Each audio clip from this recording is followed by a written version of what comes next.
Cam Akers is, for Jamie, 21st at running back in PPR, and for Heath, 31st. So, Heath, I'll give you the first word. Cam Akers, in his last 6 games, he was the number 4 running back in fantasy. He was top 6 per game in both half and full PPR. All of that game without Matthew Stafford, by the way. So he finished strong, but you have him 31st. Jamie has him 21st. Go ahead on Cam Akers. Yeah, and I think this one, he will definitely move up if we get through the draft, and this is their running back room. I have a hard time with, if you project him for the volume he had in those final 6 games over a full season, then I'd probably have him even higher than Jamie does, or at least in the same range that Jamie does. But he's entering year 4 of his NFL career, and his career high is 188 carries, and his career high is 13 catches. So it's like how big of a roll over that, how big of a leap do you want to project on a team again that I think is going to be bad? Right now I've got him projected for 225 carries and 18 catches. But again, if they don't draft anybody, I'll bump him up a little bit because I don't think he's going to lose his job to anyone who's currently on the roster. And go ahead, Jamie. 21st on Cam Akers. So that would be just ahead of Rachaad White, Tyler Algier, Alvin Kamara, DeAndre Swift, and PPR. Yeah, and that might be an adjustment as well, to lean toward, the younger guys. But I do think he's going to get that volume. I can't see them spending any significant draft capital. They don't have it, on a running back. So, if it's another Kieran Williams type of player, sure, maybe that's the thing that makes you a little bit concerned, especially if it's a bigger back that can take some of those first and second down carries. But he finally looked apart. He finally looked healthy. It was, after the whole preseason discussion of, okay, is he back? Can he handle this? How bad the offense looked? He struggled. We thought he's going to get traded or cut. And then all of a sudden he has this miraculous second half finish that this was the guy that we thought before the Achilles tear was going to be this breakout running back. And again, behind a suspect offensive line that may or may not get better, but hopefully can at least be have some semblance of success that we saw toward the end of last season. So I think the volume will be there. Sure, he's not going to be a 50 catch guy. Could he be a 30 catch guy? Maybe. If you're talking about Cooper Kupp and Allen Robinson and Tutu Atwell and this receiving core being what it is and needing something of a second option to help him there. So I don't think he's going to be a league winner, but I do think he could be a decent number 2 running back if things continue to break right for him, and then maybe more if he stays healthy. All right, that is Cam Akers. Next up on the disputes list is Ken Walker. Second-year running back, Jamie has him as RB5. Jamie goes McCaffrey, Eckler, Barkley, Taylor, Ken Walker. Heath goes McCaffrey, Jacobs, Barkley, Taylor, Eckler, then Henry, then Chubb, then Pollard, then Ken Walker. 9th for Heath, 5th for Jamie. Jamie, you're the high guy here and Dave, by the way, is right in the middle at 7. You're the high guy on Ken Walker. Go for it.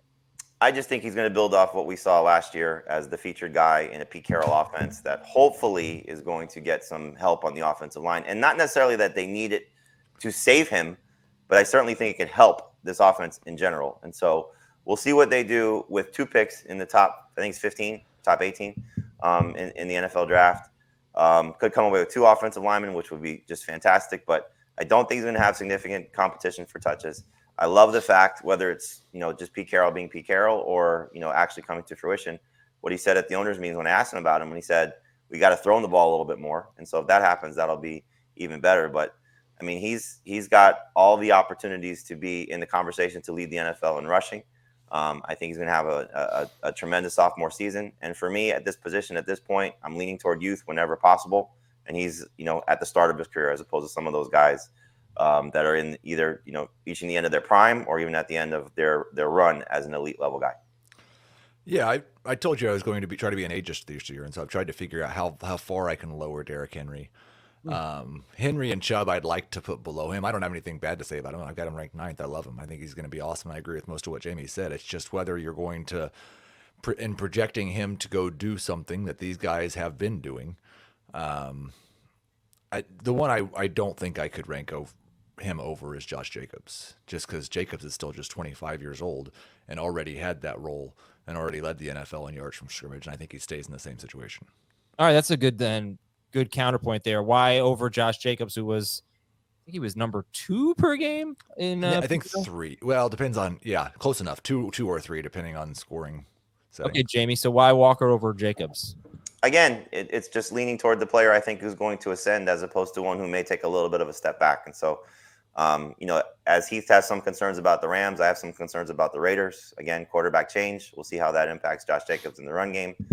And maybe as we saw over the last 2 years, when everybody's healthy in the receiving core, the receiving numbers for Josh Jacobs tend to dip a little bit. So I think Jacobs takes a little bit of a step back. I don't have a problem if you want to take Jacobs over Walker. It's, guy that just led the NFL in rushing. Like he said, he's done it already. He's still searching for a new contract. We'll see what they do in the draft. I saw, I don't know if it was somebody on fantasy Twitter or NFL Twitter suggest that maybe the Raiders are in the Bijan Robinson conversation because they don't want to pay Jacobs, and then they have an heir apparent when Jacobs moves on, and that keeps their run game afloat. And so that would be an interesting move, but wouldn't be too surprising if you are just looking ahead for a team that is trying to get ahead of paying somebody that they don't necessarily want to pay. So we'll see what happens there, but I think Jacobs is perfectly fine. Obviously, it's hard to argue against him from an age standpoint because, like you said, he's still in the prime of his career and coming off a tremendous season. Oh, this is the moment we've all been waiting for. I've been waiting for this for, I think, 4 years now. This is Heath being the Miles Sanders guy, not me being the Miles Sanders guy. It's a shock. Heath has Miles Sanders in PPR in his top 12, 11th at running back, and that would be ahead of such players as I see he's 10th. Did you move him up today? He moved up. Well, I had not moved Dameon Pierce down enough. I still had Dameon Pierce ahead of him, so he is 10th.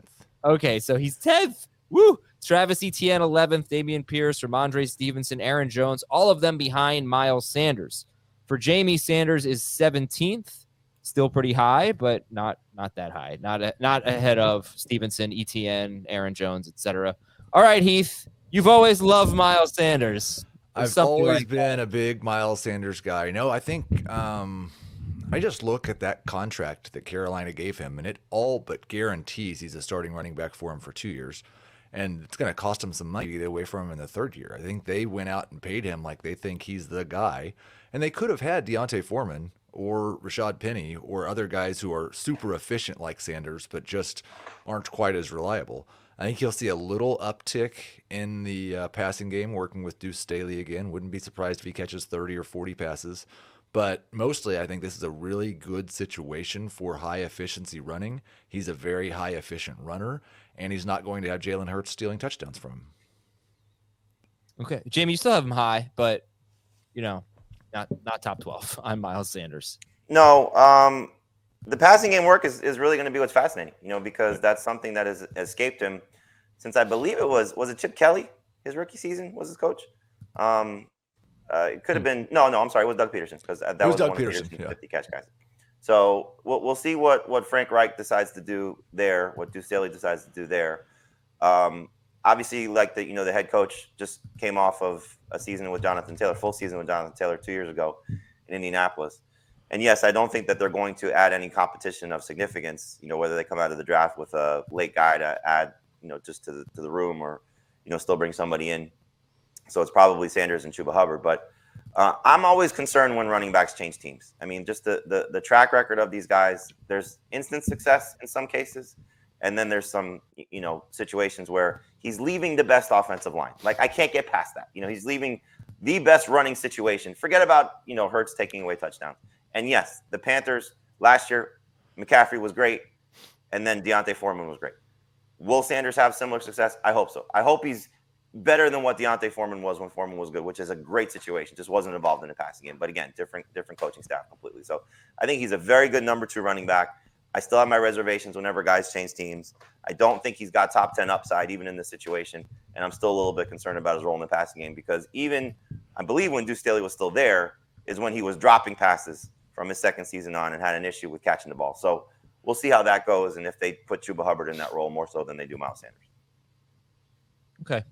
And, Heath, generally speaking, are you comfortable having a running back on a team quarterbacked by a rookie, doesn't really have a lot of talent around it? They're probably not going to have a very good offense. And I've outlined it doesn't really matter so much, but for running backs. But are you comfortable with that? I'm not convinced that they're not going to have I don't think they're going to have a good offense. I'm not convinced they're going to have a bad offense though. I think they could be semi-average, but I do think a running young quarterback on a bad offense would be a terrible spot for him. I'm just not sure it's going to be that. Yeah. I don't think it's probably not Richardson at quarterback. It's probably Stroud or Young, Right. and so those guys won't run as much. All right, let's talk about James Conner. This is a fascinating running back. He's going to be 28 years old next month, but on a per game basis, he was the number 9 running back in PPR, number 12 in non PPR. And in 2021, I think he was number 9 per game. Yeah, he was number 5 per game in non PPR, number 9 per game in PPR. So that's 2 straight seasons with Arizona where he's been a top 10 running back per game. And when he didn't have Chase Edmonds in 2021, he was the second best running back in the NFL. And then down the stretch last year when he got all the touches, he was absolutely unstoppable. The last 7 games, he was on pace for, 1,736 yards, 17 touchdowns, 66 catches. He was the number 5 running back in fantasy. So, all right, here's the James Conner breakdown. Jamie's got him 28th. Heath has him 18th. However, that 18th was accompanied by like a minute ago. So what's that all about? Heath, 18th on James Conner, ahead of Mixon, Rashad White, Najee Harris, David Montgomery. I don't want to be high on James Conner, but you said it. Like, the role and the production has been a top 12 running back, and he was number 9 per game last year and had 2 games where he played 35% of the snaps or less because he got hurt. And that's just something you have to factor in. I don't think you should expect 16 or 17 games from James Conner this year. But if you get 8 or 9 games of top 12 running back production, well, what's that worth? So I'll probably lower him a little bit from this. I don't think I can get him unless something happens in the draft. I don't think he'll be outside my top 24. I think there's a lot more risk with someone like Mixon that he gets cut by the Bengals and just doesn't get a job at the start of the year or a feature job than Conner. Conner's going to be on an offense, a bad offense. I don't like that, but his role's just been so good. Jamie, you just go. His role has been good, and it's funny. Like the early NFC ADP has him as the 22nd running back off the board, so he's in a similar range for Heath. I know this because I just put him as a bust based on his ADP. He was awesome every time he's been in this role. You said it, but this team could be an absolute disaster. I mean, this could be the worst team in the NFL. You know, and you look at it. If Kyler's not ready to go at the start of the season, who knows when he comes back? DeAndre Hopkins not there.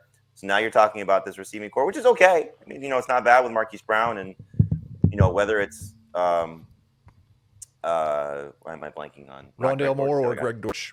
Rondale Moore, you know, and Trey McBride. You know, it's not horrible. There's some nice pieces there, but you know, nothing that's going to really scare defenses to the point of you don't stop James Conner. And 28 years old, he missed some time last year with injuries. We know he's had some injury history problems in the past.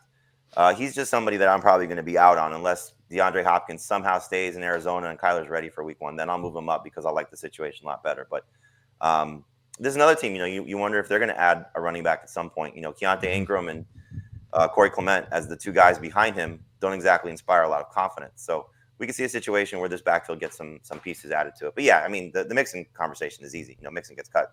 You know, you're going to take Conner over him no matter where Mixon ends up because he'll be in a timeshare. But I think Conner's more of a flex than he is a number 2 running back this year.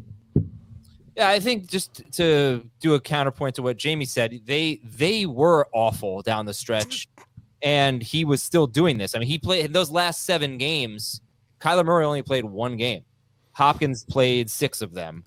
But I guess that would be my counter to that is that I think they tried early in the year to get the other guys involved. And you just said, I mean, the other running backs in the backfield, they just weren't cutting it. So in the last 7 games that Conner played, he played almost every snap. I don't know if we can expect that, but yeah, they have nothing else. So he didn't need Kyler Murray to be great. He was better when, you know, Kyler was out. Maybe that's the problem. Maybe he's better with Kyler was out because he was such a focal point of the offense. I mean, you could say that's also a defensive coach coming in replacing an offensive coach, you know, so we'll see how that mindset works too.